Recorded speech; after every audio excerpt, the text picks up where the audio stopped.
Subscribe कीजिए technical मान को और बेल एंकर को जरूर दबाएं न्यू अपडेट्स की जानकारी सबसे पहले देखने के लिए।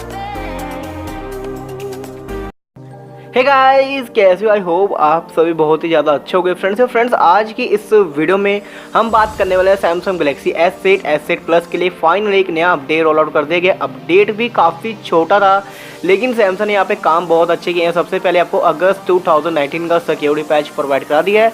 इसके अलावा गाइस फाइनली यहाँ पे फिंगरप्रिंट लोग को वो काफ़ी ज़्यादा इंप्रूव किया है। जी हाँ, मतलब जैसे कुछ लोग बोल रहे थे कि इसका जो फिंगरप्रिंट है थोड़ा सा स्लो हो चुका है, पता नहीं, मतलब जब से एंड्रॉयड पाई अपडेट आया था उसके बाद इसका जो फिंगरप्रिंट लोगों का इतना इंप्रूव नहीं हुआ था, लेकिन फाइनली सैमसंग ने इसके ऊपर काम कर दिया।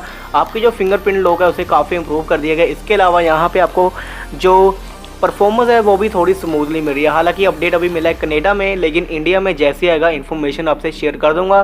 सो वीडियो को लाइक कर देना। सो मिलते हैं।